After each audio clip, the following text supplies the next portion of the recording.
स्वागत है आप सभी का स्टडी सेज आईएएस में। ये मेरा पहला वीडियो होने वाला है इस चैनल पर। और अगर कहीं पे भी मेरी से कोई गलती हो जाए कोई टॉपिक्स को समझाते हुए तो आप कमेंट करके ज़रूर बताइए। तो चलिए शुरू करते हैं। मणिपुर क्राइसिस के बारे में आप सभी को तो पता ही होगा, जो कि पूरे देश भर में चर्चा अभी यही चल रही है कि सेंट्रल गवर्नमेंट ने अभी तक प्रेसिडेंट रूल लागू क्यों नहीं किया है। ये सब क्वेश्चंस पार्लियामेंट में भी देखने को मिले, जहाँ पे भी अपोजिशन पार्टीज ने ये क्वेश्चंस उठाए कि अभी तक क्यों सेंट्रल गवर्नमेंट ने प्रेसिडेंट रूल लागू नहीं किया है। जिसके जवाब में अमित शाह जी ने ये कहा कि प्रेसिडेंट रूल तभी लागू किया जाता है जब स्टेट गवर्नमेंट्स कोऑपरेट ना करे क्राइसिस के टाइम पर। तो चलिए देखते हैं प्रेसिडेंट रूल कैसे लागू किया जाता है और इसके क्या क्या कॉन्सिक्वेंसेस होते हैं और प्रीवियसली कहाँ ये लगाए गए हैं। तो चलिए शुरू करते हैं। आर्टिकल 355 जो कि पार्ट 18 में आता है इंडियन कॉन्स्टिट्यूशन का, और ये जो पार्ट 18 है इसमें 352 टू 360 जो जितने भी इमरजेंसी प्रोविजंस से रिलेटेड जो भी आर्टिकल हैं ये पार्ट 18 में ही मिलते हैं। ये एम्पावर करता है सेंट्रल गवर्नमेंट को to take all the necessary steps to protect state against internal disturbances and external aggressions. Exact definition अगर देखा जाए, जो कि कहता है it shall be the duty it shall be the duty of the union to protect every state against external aggression and internal disturbances and to ensure करना कि the government of every state is carried on in accordance with the provisions of the constitution। जो कि similar बात अमित शाह जी ने कही parliament में कि जब ओपोजिशन वालों ने क्वेश्चंस किया कि क्यों आपने अभी तक प्रेसिडेंट रूल लागू नहीं किया है, तो उन्होंने भी सेम बात कहा, ये तभी लागू किया जाता है जब स्टेट गवर्नमेंट्स कोऑपरेट ना करें सेंट्रल गवर्नमेंट के साथ during the time of crisis. तो अभी देखते हैं कि आर्टिकल 356 और 355 के बीच रिलेशन क्या है। तो 356 एम्पावर करता है सेंट्रल गवर्नमेंट को to take over the government of state under article 356 in case of failure और breakdown of constitutional machinery in state, जिसको हम पॉपुलरली प्रेसिडेंट रूल भी कहते हैं। इसके ग्राउंड ऑफ इम्पोजिशंस जो हैं वो दो प्रकार के होते हैं। जो दो ग्राउंड्स हैं वो ये हैं, जब प्रेसिडेंट प्रोक्लेमेशन तभी इशू करेंगे जब वो सेटिस्फाइड हैं कि स्टेट में एक ऐसा सिचुएशन अराइज हो चुका है कि स्टेट गवर्नमेंट और आगे कैरिड फॉरवर्ड नहीं किया जा सकता according to the provisions of the constitution. और सेकंड जो है वो ये कहता है कि स्टेट जब कभी भी सेंट्रल गवर्नमेंट के साथ कंप्लाई करने में असफल हो जाएगा तो it will be the lawful for the president to hold that situation has arisen in which the government of the state can not be carried on in accordance with the provisions of the constitution. बस ये दो grounds हैं जिसमें कि president इसको consider करके president rule के लिए प्रोक्लेमेशन जारी कर सकते हैं। तो जब कभी भी प्रेसिडेंट रूल लागू हो जाता है तो सेंट्रल गवर्नमेंट पूरी तरीक़ा से पावरफुल हो जाती है और स्टेट्स का पूरा कंट्रोल आपका सेंटर के पास चला जाता है, जो कि हमको पता है it converts the federal structure into A unitary one without a formal amendment of the constitution. और ये करते टाइम जब भी स्टेट्स का सारा पावर जब सेंटर ले लेता है इसमें कोई अमेंडमेंट नहीं चाहिए, ये ऑलरेडी वो उसमें मेंशन किया गया है विदाउट एनी फॉर्मल अमेंडमेंट हम लोग फेडरल स्ट्रक्चर को यूनिटरी स्ट्रक्चर में कन्वर्ट कर सकते हैं। और ये बहुत ही यूनिक फीचर है हमारे इंडियन कॉन्स्टिट्यूशन का। उसके बाद जब प्रेसिडेंट प्रोक्लेमेशन जारी करते हैं उसके ठीक 2 महीने के अंदर बोथ द हाउसेस को इसको अप्रूव करना पड़ेगा, तभी जाके ये आगे 6 महीने के लिए कंटिन्यू हो पाएगा प्रेसिडेंट रूल कोई भी स्टेट में, तभी जाके हो पाएगा जब both the houses of the parliament within 2 months from the date of issue approve करते हैं, तभी जाके। इसके बाद जब वो एक बार जब 6 महीने का मिल जाता है, मतलब एक टाइम में 6 महीने के लिए ही आपको मिलेगा प्रेसिडेंट रूल लागू करने के लिए। इसके बाद ये एक्सटेंड किया जा सकता है maximum period of 3 years with approval of the parliament every हर 6 महीने में। जैसे कि आपको मैंने बताया हर 6 महीने 6 महीने बढ़ा गया, मैक्सिमम 3 साल तक ही प्रेसिडेंट रूल लागू करके रख सकते हैं। और ये जब पार्लियामेंट जब अप्रूवल देगा तो ये सिंपल मेजोरिटी की बेसिस में होगा, जो कि आपको पता है that is majority of the members of that house present and voting. तो 44th अमेंडमेंट एक्ट में ये कहा गया कि ये रेस्ट्रिक्ट करता है power of the parliament to extend a proclamation of president rule beyond 1 year। मतलब आप एक बार में पहले तो आपने पास कर दिया, 6 महीने के लिए वो लागू किया गया, फिर नेक्स्ट टाइम आपने फिर से उसको पास किया पार्लियामेंट में, तो एक बार में आप 1 साल के लिए कर सकते हैं। इसके बाद beyond 1 year the president rule can be extended by 6 months at a time only when the following 2 conditions are fulfilled।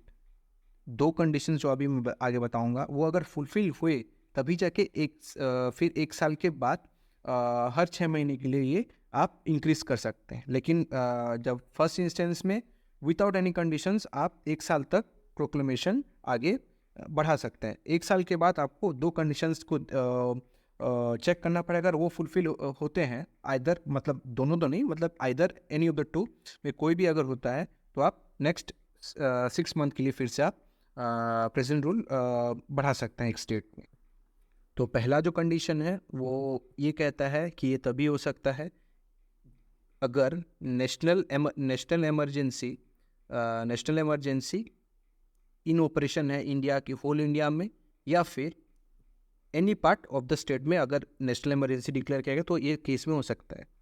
या फिर सेकंड केस ये भी हो सकता है कि अगर इलेक्शन कमीशन ये सर्टिफाई करे कि the general elections to the legislative assembly of the concern state cannot be held on account of difficulties. जब अगर सेटिस्फाई हो जाए कि इलेक्शन कमीशन की अभी सिचुएशन नहीं है स्टेट में जनरल इलेक्शंस कंडक्ट करने के लिए, तो और ये सर्टिफाई करता है इलेक्शन कमीशन, तो ये कंडीशन में भी प्रेसिडेंट रूल फिर से 6 महीने के लिए आप बढ़ा सकते हो। फर्स्ट ईयर के पहले साल तक आपको नहीं चाहिए 2 कंडीशंस, पर 1 साल बाद आपको ये दोनों कंडीशंस का ध्यान रखना पड़ेगा। इसमें से कोई भी एक अगर सेटिस्फाई होता है तो वो फिर से अगेन 6 महीने के लिए बढ़ा दिया जा सकता है।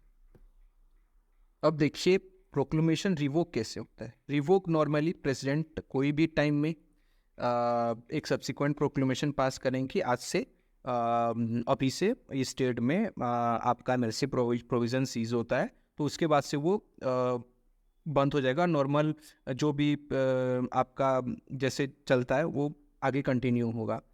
और ये भी कहा गया such a proclamation does not require parliamentary approval. इसके लिए आपको पार्लियामेंट्री अप्रूवल और नहीं चाहिए। ये नॉर्मल है, प्रेसिडेंट प्रोक्लेमेशन आते ही वो ऑटोमेटिक आपका ये प्रेसिडेंट रूल रिवोक हो जाएगा। तो देखिए कॉन्सिक्वेंसेस क्या होते हैं प्रेसिडेंट रूल जब लागू हो जाता है एक स्टेट में। ये प्रेसिडेंट को एक्स्ट्रा ऑर्डिनरी पावर्स देता है, जो कि president he can take up functions of the state government and powers vested in the governor और any other executive authority in the state. और ये प्रेसिडेंट को एम्पावर करता है कि वो डिक्लेयर कर पाएंगे कि the power of the state legislature are to be exercised by the parliament, कि अभी से जितने भी स्टेट्स के लेजिस्लेटिव पावर्स से वो पार्लियामेंट द्वारा एक्सरसाइज किए जाएंगे। और बाकी कुछ अगर वो चाहे तो कुछ पावर्स अपने पास भी प्रेसिडेंट रख सकते हैं। और ये भी है कि वो ऑल अदर नेसेसरी स्टेप्स ले सकते हैं, इंक्लूडिंग आपका suspension of the constitutional provisions relating to any body और अथॉरिटी इन द स्टेट। जब ये प्रेसिडेंट रूल इम्पोज कर दिया जाएगा तो प्रेसिडेंट डिसमिस कर देते हैं state council of ministers, dismiss कर देते हैं स्टेट काउंसिल ऑफ मिनिस्टर को। फिर द स्टेट गवर्नर जो होगा on behalf of the president carries on the state administration with the help of chief secretary of the states और the advisers appointed by the president. तो यही reason है जिसकी वजह से 356 को पॉपुलरली हम लोग प्रेसिडेंट रूल भी कहते हैं। प्रेसिडेंट आइदर सस्पेंड भी कर सकते हैं, और या फिर उस डिसॉल्व भी कर सकते हैं स्टेट लेजिस्लेटिव असेंबली को। और जब स्टेट लेजिस्लेटिव असेंबली डिसॉल्व होगा या फिर सस्पेंडेड होगा तो पार्लियामेंट जो होगा वो पास करेगा स्टेट लेजिस्लेटिव बिल्स, और स्टेट बजट का जो भी होगा वो सब पार्लियामेंट पास करेगा जब वो सस्पेंडेड या फिर डिसॉल्व होगा। और जो भी लॉस पास किए गए होंगे पार्लियामेंट या फिर प्रेसिडेंट द्वारा वो पर्टिकुलर स्टेट में, वो आगे भी कंटिन्यू होगा to be operative even after the president rule के बाद भी वो ऑपरेटिव होगा, जब तक स्टेट्स उसको रीअपील्ड और अल्टर्ड ना करें स्टेट लेजिस्लेटर में जाके। जब वो अपना अगर प्रेसिडेंट रूल खत्म होने के बाद अगर स्टेट्स चाहें तो उसको रीअपील कर सकते हैं, फिर कुछ अल्टरेशन चाहे या फिर अमेंडमेंट चाहे तो अपने वो करके उसको फिर से पास कर सकते हैं। एक सबसे इम्पोर्टेंट चीज़ जो कि है प्रेसिडेंट रूल लागू होने के बाद भी यहाँ पे ये कहा गया है कि the constitutional position, status, powers and functions of the concern state high court remain the same even during the president rule. मतलब कोई भी प्रॉब्लम नहीं होने वाला है हाई कोर्ट को, वो जो पावर्स पहले भी रखते थे ड्यूरिंग द प्रेसिडेंट रूल वो बाद में भी प्रेसिडेंट रूल लागू होने के बाद भी सेम पावर पोजेस करेंगे।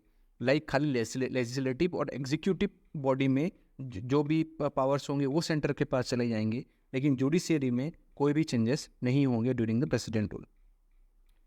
तो जैसे कि आप देख सकते हैं आर्टिकल 356 सिंस 1950 बहुत बार इम्पोज किया गया है, एंड मोर देन 125 ओकेजन्स में ये डिफरेंट स्टेट्स में इम्पोज किया गया है। On several occasion the president rule has been imposed arbitrarily for political और पर्सनल रीजंस के लिए भी ये बहुत बार यूज़ हुआ है। तो ये सब कुछ था जो कि हमने प्रेसिडेंट रूल में डिस्कस किया। इसके अलावा भी बहुत सारी चीज़ें हैं जो कि आप जाके कोई भी मटेरियल यूज़ कर सकते हैं, फॉलो कर सकते हैं, और जहाँ पे आपको और इसके लिए डिटेल्स चाहिए तो आप जाके देख सकते हैं। कुछ इंपॉर्टेंट प्रोविजंस है जिसको मैंने कवर किया है फॉर जस्ट जनरल नॉलेज के लिए, और भी इससे बहुत सारी चीज़ें हैं जो कि आप जाके देख सकते हैं। तो अगर आपको वीडियो अच्छी लगी हो तो प्लीज़ लाइक कीजिए, सब्सक्राइब कीजिए और शेयर कीजिए। थैंक यू, धन्यवाद, जय हिंद।